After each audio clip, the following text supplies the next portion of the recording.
Кыргызстандагы аза күтүүгө байланыштуу Кыргызстандагы Бириккен Улуттар уюму билдирүү таратып, өлкөдө COVID-19 пандемиясынан каза тапкандарды эскерүү менен бирге жакындарынан айрылган үй бүлөлөргө көңүл айтты. Биздин тилектерибиз жана ойлорубуз бул илдеттен жапа чеккендердин баарына багытталат жана учурда көрүнгүс душман менен күрөшүп жаткандардын тезирээк сакайып кетишин каалайбыз. COVID-19 пандемиясы саламаттыкты сактоо тармагындагы кризистин дагы терең экени глобалдык деңгээлде айкын болду.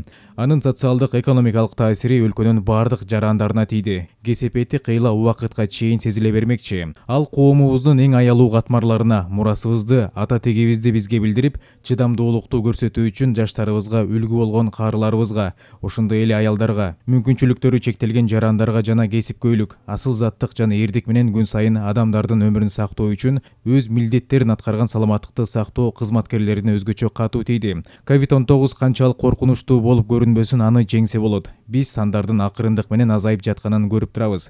Вирусту мындан да чектеп, адамдардын өмүрүн сактап калуу үчүн, ошондой эле өлкөнү тез калыбына келтирүү үчүн бекем негиз түзүү максатында баарыбыз тең бири-бирибиздин алдыбызда болуп көрбөгөндөй жоопкерчиликти жана боорукерликти көрсөтүшүбүз керек. Туруктуу өнүгүүгө жетүү максатында тез жана натыйжалуу жыйынтыкка жетүүгө мүмкүндүгүбүз бар. Буу системасы Кыргызстан эли менен тилектеш жана биз ушул кыйын күндөрдөн бирге чыгабыз деп айтылат Бириккен Улуттар уюмунун билдирүүсүндө.